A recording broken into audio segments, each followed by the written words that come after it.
Hello students, इस video में हम करने वाले हैं बजट।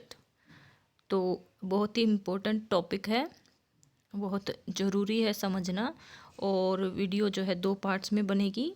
पहले वाले पार्ट में हम जो है बजट को समझते हैं कि बजट क्या है। तो चलो बिना देर किए स्टार्ट करते हैं। तो बजट क्या होता है? बेसिकली बजट जो होता है, अगर हिंदी में अगर हम आसान शब्दों में इसको अगर परिभाषित करना चाहें तो बजट होता है सरकार का आय और व्यय का लेखा जोखा। सरकार की कितनी आमदनी है और कितना सरकार खर्चा करने वाली है, उसके बारे में बजट होता है। ठीक है, इंग्लिश में बोलेंगे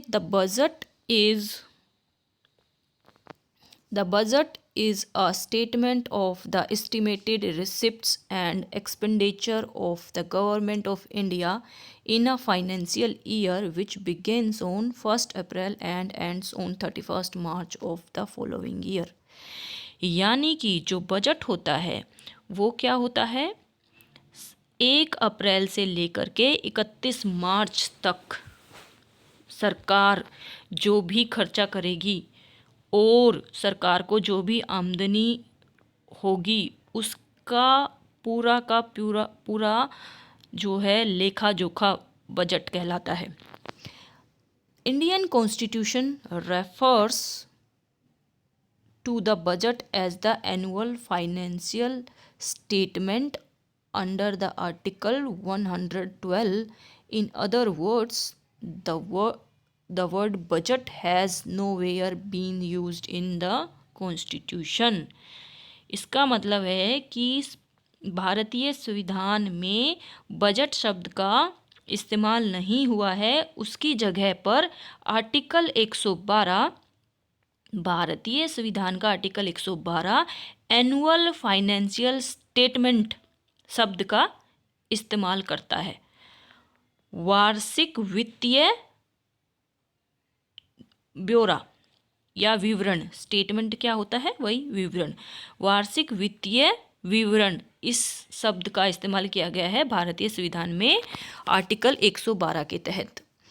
इसका क्या काम होता है, इसमें पूरी की पूरी it gives item wise details of government receipts expenditure for 3 consecutive years. Consecutive years का मतलब कि actuals for the previous years, कि पिछले साल कितना खर्चा हुआ, कितनी इनकम हुई, उसके बारे में एकदम पूरा साफ, सही और सत्य, एक्चुअल्स कितना खर्चा हुआ, कितना पैसे आमदनी हुई। Revised estimates for the current year, इस साल का रिवाइज्ड एस्टिमेट कितना हुआ। रिवाइज्ड का मतलब ये कि ये वाला जो मान लीजिए पिछला 1 अप्रैल से 31 मार्च तक बजट पास किया गया। ठीक है, ये तो आने वाले साल के लिए पास होता है बजट। ठीक है, तो आने वाले साल में हम पहले से ही सरकार क्या करती है, बजट बना लेती है। पहले से ही सरकार ये देख लेती है कि कितना खर्चा होने वाला है और फिर उसके बाद जो है क्या होता है, कितना हमारे पास टैक्स वगैरह आएगा। लेकिन जब एक्चुअल में वो उस काम को करते हैं तो उसमें क्या क्या ज़रूरतें बढ़ी, कम हुई, किस पर कितना खर्चा हुआ, कितना टैक्स हुआ, कितना टैक्स आया, तो उसके बारे में उसको फिर से जो है साल के आखिर में रिवाइज्ड किया जाता है। ठीक है, और budget estimates for the coming year, फिर वो तो है ही जो हमने ऊपर में बताया कि आने वाले साल के लिए, फॉलोइंग ईयर, अपकमिंग ईयर के लिए 1 अप्रैल से लेकर के 31 मार्च में कितना एस्टिमेट्स क्या होता है, अनुमानित हमारा कितना खर्चा होने वाला है और कितना हमें सरकार को जो है आय होने वाली है, आमदनी होने वाली है। इन तीनों को ही बजट में शामिल किया जाता है। बजट में सिर्फ और सिर्फ आने वाले साल का खर्चे और उसका आमदनी ही नहीं होती है, बल्कि पिछले साल में कितना एक्चुअल में खर्च हुआ उसके बारे में भी जानकारी होती है, और उसका जो उससे जो पिछले साल में एक्चुअल में कितना ज़्यादा उस पर खर्चा हुआ, कितना उस पर आमदनी हुई उसके बारे में भी जानकारी होती है, और आने वाले साल के लिए भी उसमें ब्यौरा होता है। तो इन तीनों ही चीज़ों को जो है बजट में शामिल किया जाता है। और the budget is presented in parliament on a date fixed by the president. Budget जो है पार्लियामेंट में प्रेजेंट किया जाता है, फाइनेंस मिनिस्टर द्वारा किया जाता है, और 1 फरवरी को जो है बजट पेश किया जाता है। ठीक है, ये जो हम बजट की जो प्रोसेस क्या होती है उसमें पूरा अच्छे से डिटेल में पढ़ेंगे कि किस तरह से इसको किया जाता है। पार्लियामेंट में 1 फरवरी को बजट प्रेजेंट होता है, और प्रेसिडेंट के अप्रूवल के बाद ही ये जो है बजट को जो है पार्लियामेंट में, संसद में पेश किया जाता है। अब देखते हैं कि बजट के कंपोनेंट्स क्या क्या होते हैं। ठीक है, हमने अभी बात की ना कि एक्सपेंडिचर और उसकी जो इनकम दोनों को का ब्यौरा होता है, व्यय और उसका सरकार जो है आने वाले समय में उस या पिछले समय में पिछले साल में क्या खर्चा हुआ, कितनी इनकम हुई, उसका ब्यौरा होता है। तो उस ब्यौरे में क्या क्या शामिल होता है वो हम देखते हैं कि कंपोनेंट्स ऑफ बजट। जो बजट है वो 2 तरह से इसके 2 पार्ट होते हैं। एक होता है रेवेन्यू बजट जिसको हम रिसिप्ट्स बोलते हैं। ठीक है, दूसरा हमारा होता है कैपिटल बजट जो आने वाली स्लाइड में हम डिस्कस करेंगे। तो पहले देखते हैं कि रेवेन्यू बजट क्या होता है। Revenue budget comprises revenue receipts and expenditure met from these revenues.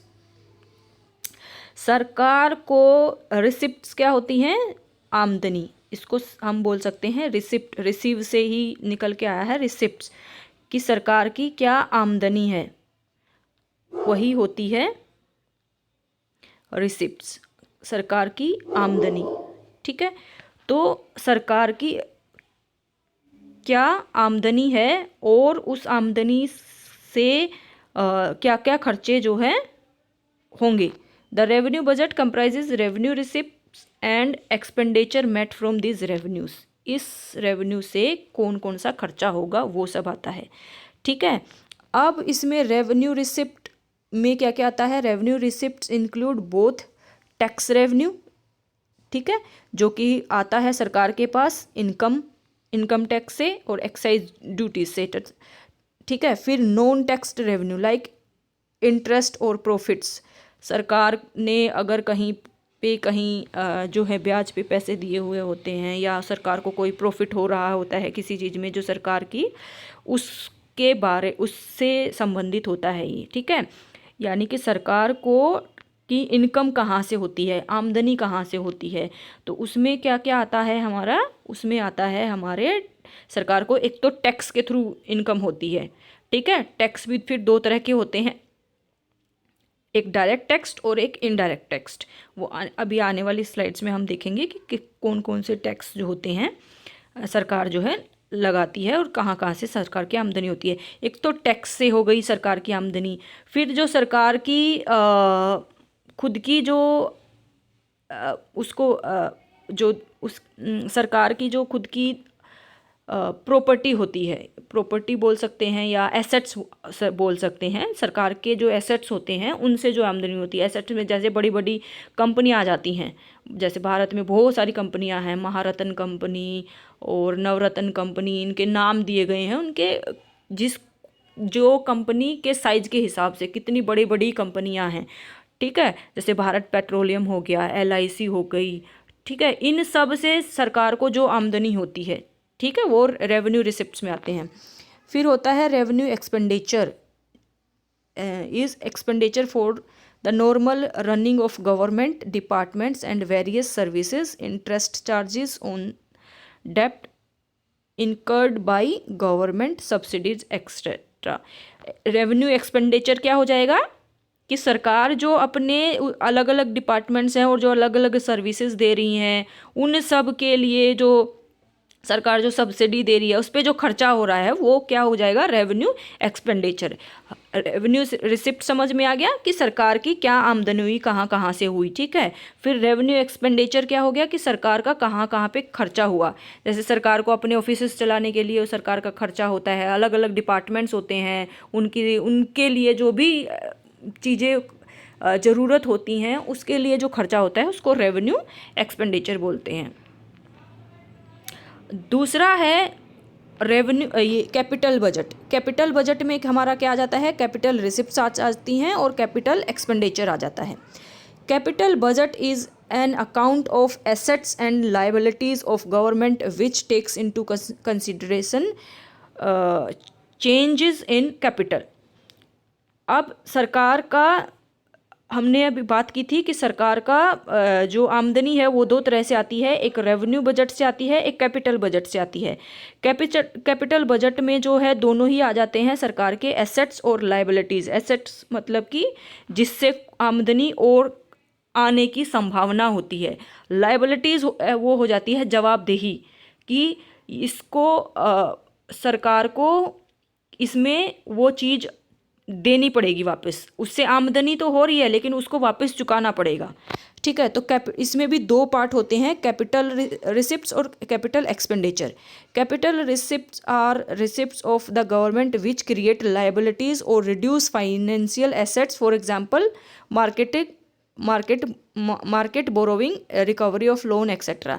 अब यहाँ पे समझने वाली बहुत इम्पोर्टेंट बात है, वो ये है कि जो कैपिटल रिसिप्ट से सरकार की आमदनी तो होगी लेकिन उससे सरकार के फाइनेंस जो एसेट्स हैं वो कम हो जाएंगे, ठीक है। जैसे कि मार्केट बोरोविंग, अगर सरकार मार्केट से उधार ले रही है तो, ठीक है। एक तो सरकार के पास रेवेन्यू रिसिप्ट आए, जो सरकार ने टैक्स वगैरह लगाए, डायरेक्ट और इनडायरेक्ट टैक्स लगाए, उससे इनकम हो गई।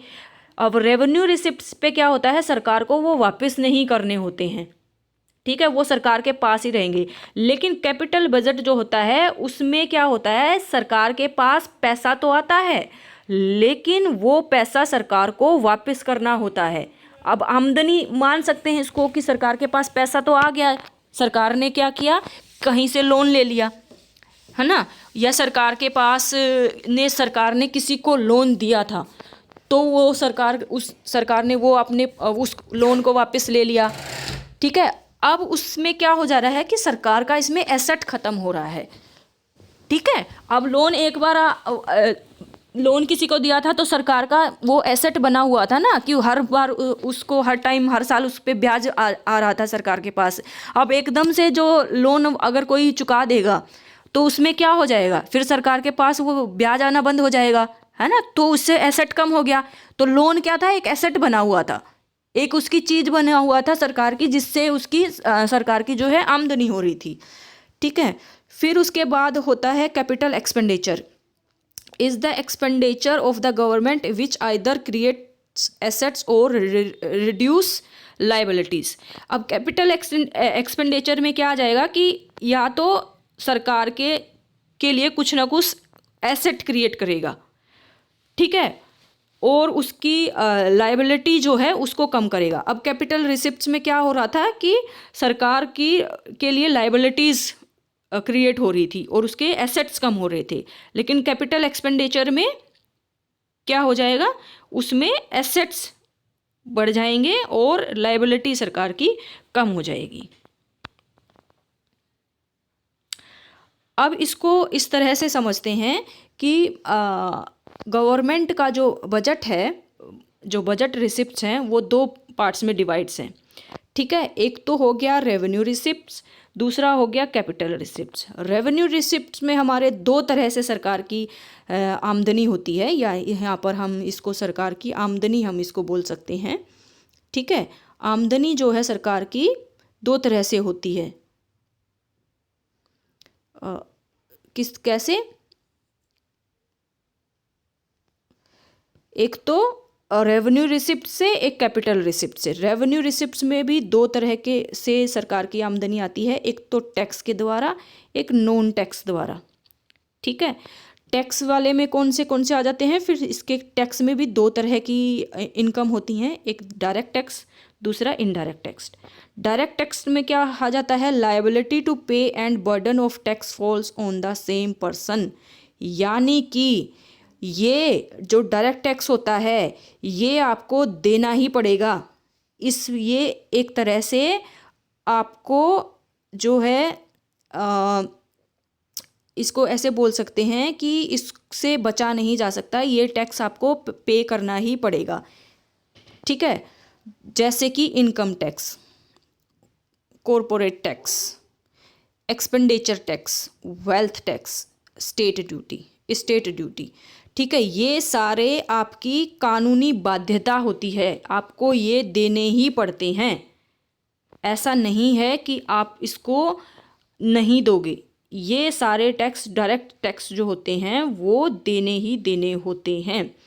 अब इनडायरेक्ट टैक्स क्या होता है, लायबिलिटी टू पे and burden of tax falls on different persons. ये आप देते हो टैक्स, लेकिन डायरेक्ट सरकार को नहीं देते, ये आप इनडायरेक्ट तरीके से देते हो। इसमें क्या आ जाता है, आपका सेल्स टैक्स आ जाता है, कस्टम ड्यूटी आ जाता है, एक्साइज ड्यूटी आता है, सर्विस टैक्स आता है, वैल्यू एडिड टैक्स आता है। इसका सबसे बड़ा एग्जाम्पल हो जाता है इनडायरेक्ट टैक्स वाला जीएसटी। जैसे आपने किसी दुकान से सामान खरीदा तो आपने वो डायरेक्ट टैक्स सरकार को नहीं दिया बल्कि दुकानदार को दिया।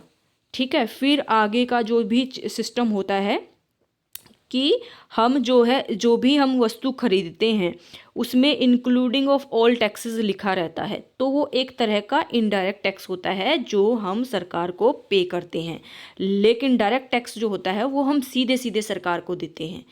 ठीक है, अब इनडायरेक्ट टैक्स, हमने कोई चीज़ खरीदी तो उसमें टैक्स इंक्लूड किया गया है, हमने सीधा सरकार को नहीं दिया, हमने उस पर्सन को दिया जिससे हमने वो वस्तु खरीदी। अब उसने वो वस्तु जहाँ से खरीदी थी वो उसको टैक्स देगा। ठीक है, और फिर जिसने बनाई, जो कंपनी थी, वो सीधा फिर उसकी वो वाला टैक्स कहाँ देगा, सरकार को देगा। ठीक है, इस तरह से ये इनडायरेक्ट टैक्स में आ जाता है। फिर दूसरा में आ जाता है नॉन टैक्स रेवेन्यू। ठीक है, रेवेन्यू रिसिप्ट्स में ही दूसरा पार्ट क्या है, नॉन टैक्स रेवेन्यू। ठीक है, इसमें क्या हो जाता है, इंटरेस्ट, प्रॉफिट एंड डिविडेंड। यानी कि सरकार को कहाँ से किसी चीज़ पर अगर सरकार ने लोन दिया हुआ है तो उस पर जो ब्याज आया, उस पर जो भी सरकार को जो भी अपने एसेट्स हैं उनमें जो भी प्रॉफिट हुआ, फीस कोई सरकार ने हमसे जो है फीस वगैरह, हम बहुत सारी सर्विसेज लेते हैं तो उसकी फ़ीस पे करते हैं। ठीक है, तो वो भी इसी में नॉन टैक्स रेवेन्यू में आता है। फिर एक्सटर्नल ग्रांट्स, जो भी ग्रांट्स वगैरह जो अब बाहर से कहीं से मिल जाती हैं तो उसको भी किस में आता है, नॉन टैक्स रेवेन्यू में आ जाता है। ठीक है, फिर स्पेशल एसेट्स और टैक्सेस, और भी जो अलग तरह के कुछ जो सरकार के बहुत सारे जो एसेट्स होते हैं, स्पेशल टैक्स बार सरकार जो है लगाती रहती है, उनसे भी जो रेवेन्यू इकट्ठा होता है, जो पैसा इकट्ठा होता है, उसको हम नॉन टैक्स रेवेन्यू में काउंट करते हैं। ठीक है, अब कैपिटल रिसिप्ट्स में, कैपिटल रिसिप्ट्स क्या होता है, कैपिटल रिसिप्ट्स होता है रिकवरी ऑफ लोन्स। सरकार ने कोई पैसा अगर किसी कंपनी को दिया था, हो सकता है, या किसी और राज्यों को दिया हो सकता है सेंट्रल गवर्नमेंट ने, या फिर किसी जो व्यक्तियों को जो दिया हुआ होता है, तो उस लोन की जब वापसी हो जाती है, जब वो लोन चुका दिया जाता है, तो उससे भी सरकार की आमदनी होती है। आमदनी मतलब सरकार के पास पैसा तो आया ना उससे भी, तो वो भी। ठीक है, डिसइन्वेस्टमेंट का मतलब होता है कि सरकार का कोई ऐसा एसेट जिसको सरकार उसको प्राइवेटाइज कर देगी, उसको क्या कर देगी, बेच देगी, या पूरा बेच देगी या उसका कुछ हिस्सा बेच देगी। ठीक है, तो उसमें क्या हो जाएगा, उससे भी जो पैसा आएगा सरकार की, वो भी एक तरह से आमदनी हुई कि सरकार के पास, सरकार ने जो है LIC का कुछ हिस्सा बेचने का जो है डिसीजन लिया, और उससे जो पैसा आया तो वो सरकार जो है फिर सरकार की आमदनी बन गई, वो सरकार के पास पैसा आ गया खर्च करने के लिए, सरकार उस पैसे को कहीं और खर्च कर सकती है। ठीक है, फिर बोरोविंग्स, सरकार जो है कहीं से लोन लेती है, जो भी, जैसे कि बहुत सारी इंटरनेशनल जो बैंक हम बोल सकते हैं, जैसे इंटरनेशनल मॉनेटरी फंड हो गया, वर्ल्ड बैंक हो गया, तो यहाँ से क्या कर सकती हैं, अलग अलग, सिर्फ इंडिया ही नहीं बाकी देश भी इन सारी इंटरनेशनल जो एजेंसीज हैं, फाइनेंशियल एजेंसीज हैं, इनसे लोन ले सकती है। ठीक है, और डेवलपमेंट के नाम पर बेसिकली जो वर्ल्ड बैंक है वो डेवलपमेंट के लिए जो है, जो डेवलपिंग कंट्रीज़ हैं, जो गरीब कंट्रीज़ हैं, उनको लोन प्रोवाइड करवाते हैं। ठीक है, फिर उसके बाद जो होता है प्रोविडेंट फंड्स, जो हम जनता के जो पैसे कटते हैं प्रोविडेंट फंड के लिए, पीएफ जो जिसको हम बोलते हैं, वो पैसा भी सरकार के पास इकट्ठा होता है। हालांकि अब ये जो जितना भी कैपिटल रिसिप्ट्स होते हैं, इसमें सरकार के पास पैसे तो इकट्ठा होते हैं, लेकिन कभी ना कभी वो पैसे चुकाने जरूर पड़ते हैं, या फिर सरकार का कोई एसेट उसमें कम हो जाता है। जैसे रिकवरी ऑफ लोन में क्या हो जाएगा, सरकार का एसेट कम हो गया। डिसइन्वेस्टमेंट में क्या हुआ, सरकार का एसेट कम हो गया। कोई चीज़ वो बेच रही है सरकार, तो इसका मतलब ये हो गया कि वो चीज़ उसकी नहीं रही सरकार की, या उतना हिस्सा सरकार का नहीं रहा, तो उससे आने वाले समय में जो भी प्रॉफिट होगा तो वो सरकार को नहीं होगा।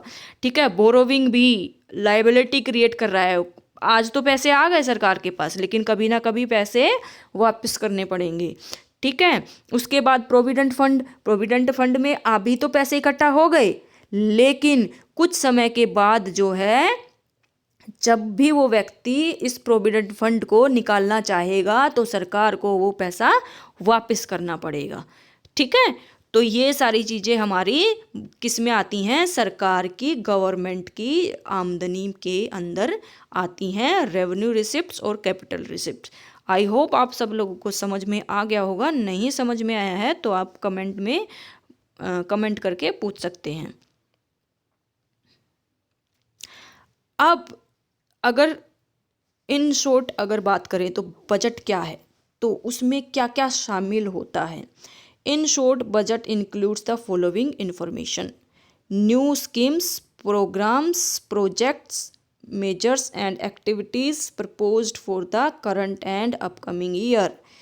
आने वाले साल में सरकार कौन कौन सी नई स्कीम लेकर के आएंगी और कौन से नए प्रोग्राम स्टार्ट किए जाएंगे, ताकि जो जनता की जो ज़रूरतें हैं उनको पूरा करने के लिए सरकार हर साल जो है नई नई स्कीम्स लेकर के आती है, नए नए प्रोग्राम्स करती है, नए नए प्रोजेक्ट स्टार्ट करती है। ठीक है, और बहुत सारी एक्टिविटीज़ इसमें इंक्लूड होती हैं। ठीक है, आने वाले समय के लिए भी और इस समय में भी सरकार ने क्या किया, इन सब के बारे में भी बजट में जानकारी होती है। ठीक है, resource position and income from various sources including tax and additional tax revenue. और क्या होता है बजट में कि सरकार की इनकम की क्या पोजीशन है, कितने सरकार के पास आमदनी आ रही है, अलग अलग तरह के रिसोर्सेज से, अलग अलग तरह से के सोर्सेज से, टैक्स से और एडिशनल टैक्स से या कैपिटल रिसिप्ट से, ये सब भी क्या होता है, इसको भी हम बजट बोलते हैं। ठीक है, actual receipts and expenses of the previous year, पिछले साल में कितने पैसे, एक्चुअल में कितना टैक्स आया और एक्चुअल में कितना खर्च हुआ, ठीक है, उसके बारे में भी बजट में बात की जाती है। Economic, statistical and accounting data related to the financial and physical performances of various governmental institutions and organs. सरकार के अलग अलग संस्थाओं के, अलग अलग विभागों के, अलग अलग अंगों के क्या इकोनॉमिक परफॉर्मेंस रही, उससे संबंधित कितना उसमें पैसा रहा और कितना उन्होंने काम किया, एक्चुअल में क्या परफॉर्मेंस रही उनकी। ठीक है, उसके बारे में पूरी रूप से डाटा कंबाइंड करके, कंपाइल कर करके बजट में पेश किया जाता है। ठीक है, इसके बाद आ जाता है कि बजट के ऑब्जेक्टिव क्या होते हैं। ठीक है, क्या मकसद है बजट का, क्यों बनाते हैं बजट, क्यों ज़रूरत पड़ रही है बजट बनाने की। ठीक है, तो क्यों ज़रूरत पड़ रही है, to help in mobilising financial resources for administration. इस पूरे देश में भारत इतना बड़ा, इतना क्षेत्रों में बटा हुआ, इतना राज्यों में बटा हुआ, इतनी डाइवर्स सोसाइटी है, जितनी ज़्यादा डाइवर्सिटी उतने ही ज़्यादा डाइवर्स इंटरेस्ट हैं, तो उनको चलाने के लिए भी उसी तरह का एडमिनिस्ट्रेशन चाहिए होता है ना। एडमिनिस्ट्रेशन क्या, एक तरह का सिस्टम जो आपकी दिनचर्या के सब तरह के कामों को मैनेज करता हो, आपकी डे टू डे लाइफ को मैनेज करता हो। ठीक है, उसमें सभी तरह की सुविधाएं उसमें शामिल हो जाती हैं। ठीक है, तो बजट का क्या ऑब्जेक्टिव होता है कि ये पूरा सिस्टम को चलाने के लिए, एडमिनिस्ट्रेशन के लिए फाइनेंशियल रिसोर्सेज को इकट्ठा करना, मोबिलाइज करना। ठीक है, coordinate and clearly determine the activities of various departments of the administration. अब एक सुविधा, ऐसा नहीं है कि सरकार सिर्फ एक ही सुविधा दे रही है, अलग अलग तरीके की ज़रूरतें होती हैं, अलग अलग तरीके की सेवाएं हम सरकार से लेते हैं, अलग अलग तरीके की स्कीम्स सरकार होती हैं, तो उसके लिए अलग अलग डिपार्टमेंट्स होते हैं, अलग अलग एक्टिविटीज़ सरकार करती है, अलग अलग प्रोजेक्ट्स चलाती है और अलग अलग स्कीम्स चलाती है। तो उन सब के बीच में एकदम क्लियर कट कोऑर्डिनेशन होना चाहिए, उसकी पूरा का पूरा जो है उन सारे डिपार्टमेंट्स में आपस में तालमेल बहुत अच्छे तरीके से होता रहे, इसीलिए भी बजट ज़रूरी है। By coordinating the activities of the departments related to administration and attempt is made to achieve the pre determined goals with minimum cost, time and efforts. और क्यों बनाया जाता है बजट, ताकि पहले से ही हम कहाँ पर किस डिपार्टमेंट के एडमिनिस्ट्रेशन में कितना खर्चा होने वाला है, कितना टाइम लगेगा, कितने एफर्ट्स लगेंगे, है ना, उन सब की पहले से ही जानकारी हो। प्री डिटरमाइंड गोल्स, पहले से ही ये उद्देश्य हम सेट करके रखेंगे, पहले से ही सरकार ये गोल सेट करके चलती है कि इस आने वाले साल में हमें ये गोल, ये स्कीम्स, ये प्रोजेक्ट्स चलाने हैं और उनको कंप्लीट करना है। ठीक है, तो इसीलिए भी बजट बनाना बहुत ज़रूरी है। Measurement of efficiency and strengthening the process of control. इसका मतलब है कि सरकार की एफिशिएंसी को मेजर किया जा सके, सरकार कितनी ज़्यादा कामयाब हो रही है इन सब कामों को करने में, कितना ज़्यादा सरकार का किस चीज़ पे कितना कंट्रोल है, उन सब का भी मेजरमेंट हो सके, उन सब के बारे में भी जानकारी हो, इसीलिए बजट जो है बनाया जाता है। अब इसकी जो है करेक्टरिस्टिक्स ऑफ बजट, क्या विशेषताएं होती हैं बजट की। ठीक है, the budget relates to a fixed period of time which can be short, medium और लॉन्ग टर्म। बजट जो है वो एक पर्टिकुलर फिक्स टाइम के लिए बनाया जाता है, छोटा हो सकता है, मध्यम टाइप का हो सकता है, लॉन्ग टर्म का हो सकता है, जैसे कि 1 महीने के लिए हो सकता है, 6 महीने के लिए या 1 साल के लिए, लेकिन फिक्स्ड होता है, टाइम पीरियड फिक्स्ड होता है। ठीक है, budget is an attempt important tool for administration which carries out planning and control functions in highly effective manners। एक बहुत बेहतर और अच्छे एडमिनिस्ट्रेशन के लिए, प्रशासन के लिए बहुत ज़रूरी हो जाता है बजट। ठीक है, budget is a tool to achieve pre determined objectives and goals. पहले से ही निश्चित किए गए जो भी उद्देश्य हैं, जो भी मकसद हैं, उनको पूरा करने के लिए बजट जो है बहुत ज़रूरी, उसका क्या है, इन सब चीज़ों को गोल्स को अचीव करने का एक टूल है, बहुत ज़रूरी है। Comparative study of pre determined objectives and actual performance. thus the budget is measure in which positive deviations are accepted and negative deviations are neglected। अब यहाँ पे समझने वाली बात है कि और बजट की क्या विशेषता होती है कि बजट से हमें पता चल जाता है कि एक्चुअल में हम, क्योंकि सेम पिछले साल भी बजट बनाया होगा, ठीक है, तो पिछले साल जो बजट बनाया था उसमें कितना बढ़िया वो साबित हुआ, क्या क्या परफॉर्मेंस हुई, जो गोल्स और जो ऑब्जेक्टिव सेट किए थे वो पूरे हुए कि नहीं हुए, ठीक है। अगर नहीं हो रहे हैं तो जो उसमें पॉजिटिव डिविएशंस है, जो अच्छा हो रहा है उसको आगे लेकर के चलेंगे, अगर कुछ नेगेटिव हो रहा है तो उसको निगलेक्ट कर देंगे, उन चीज़ों को छोड़ देंगे, ठीक है। तो इसीलिए भी ये भी बहुत ज़रूरी एक विशेषता है बजट की। This is a future action plan, आने वाले भविष्य का एक्शन प्लान होता है बजट, ठीक है। भविष्य में क्या काम होने हैं ये क्या होता है, उससे रिलेटेड एक्शन प्लान है।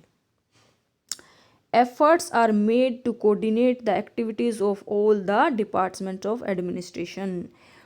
बजट के द्वारा ही सारे के सारे जितने भी डिपार्टमेंट्स हैं, कमेटीज़ हैं, ऑर्गन्स हैं गवर्नमेंट के, उन सब के बीच में आपस में तालमेल बिठाए जाने की कोशिश की जाती है, ठीक है। Under this forecast are set to the following periods, उसके लिए पहले से ही इसके बारे में जानकारी दे दी जाती है, ठीक है। Important principles of budgeting, budgeting कर रहे हैं हम, बजट कर रहे हैं तो उसके प्रिंसिपल्स क्या हैं। हर किसी चीज़ के प्रिंसिपल्स होते हैं, हर किसी के लाइफ के प्रिंसिपल्स होते हैं, किसी भी काम को करने के प्रिंसिपल्स होते हैं। प्रिंसिपल्स हम बोल सकते हैं कि सेट ऑफ रूल्स हो सकते हैं, कि अगर इनको हम फॉलो करेंगे तो जो मकसद है हमारा उसको अच्छे तरीके से, बेहतर तरीके से उसको पूरा किया जा सकता है, ठीक है। अगर बजट हम बना रहे हैं तो कुछ प्रिंसिपल्स को हम फॉलो करेंगे जिससे कि बजट जो है बेहतर बने, अच्छा बने, ठीक है। तो एक तो सबसे बेहतर इम्पोर्टेंट प्रिंसिपल है वो है publicity. There should be wide publicity of the budget so that the public, newspapers and public's representatives can present their views in the context of various schemes of different taxes or expenses. Due to proper publicity and publication of the budget, the public and journalists can give their opinion about it. अब इसमें क्या है कि इसके बारे में publicity होनी चाहिए बजट्स के बारे में, ताकि जनता और जो अखबार हैं, न्यूज़पेपर हैं और जो पब्लिक रिप्रेजेंटेटिव्स हैं वो अपने व्यूज़ दे सके, अपने सुझाव दे सके, जो सरकार स्कीम्स लाने वाली है, जो सरकार टैक्स लगाने वाली है, जो सरकार के खर्चे होने वाले हैं उनसे बारे में। बजट क्या था, बजट यही होता है ना कि कौन कौन सी स्कीम्स सरकार लेकर के आएगी, कौन कौन से टैक्स सरकार लेकर के आएगी और कितना सरकार का खर्चा होगा। तो इसके बारे में अगर जनता को पता रहेगी कि सरकार आने वाले साल में किन चीज़ों पर कितना खर्च करने वाली है, सरकार को कितना पैसे मिलेंगे और सरकार जो है कौन कौन से सरकार के खर्चे होंगे, अगर इन सब के बारे में जनता को पता रहेगी तो ट्रांसपेरेंसी जो है वो बनी रहेगी। इसके अलावा जो नेक्स्ट जो बहुत ही ज़रूरी प्रिंसिपल होता है बजट का है वो है clarity. Every citizen should understand the budget with ease and effortlessly. हर एक नागरिक की समझ में आना चाहिए, बजट इतना सिंपल होना चाहिए, उसमें इतनी क्लैरिटी होनी चाहिए, इतनी पारदर्शिता होनी चाहिए, उसमें इतना साफ़ सुथरे तरीके से वो मेंशन बनाया जाना चाहिए ताकि हर एक इंसान को वो, हर एक नागरिक को, प्रत्येक नागरिक को जो है वो समझ में आए। The significance of the budget is that it should be so clear that citizens can understand it easily and can express their views. जब उनके समझ में आएगा कि ये बजट में ये स्कीम्स हैं, ये इसमें एक्सपेंडिचर्स हैं, ये टैक्स लगेंगे, तभी तो वो लोग अपने ओपिनियंस दे पाएंगे। तो सिटीजन्स के समझ में अच्छे से आना चाहिए, वो क्लियरिटी होनी चाहिए। सिटीजन्स ही नहीं है, मतलब ऐसा ना हो कि भाई इसको समझने के लिए एक्सपर्ट्स की ज़रूरत पड़े, ठीक है। प्रत्येक नागरिक के समझ में आना चाहिए। Accuracy, all the information which are based on estimate budget should be submitted sequentially and in detail so that the evaluation can be done easily.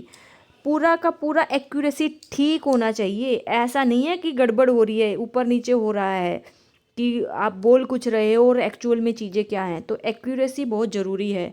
तो ये भी एक बहुत बड़ा प्रिंसिपल है बजट का। उसके बाद जो है unity for the financial arrangements of all expenses all the receipts of the government should be collected in a common fund.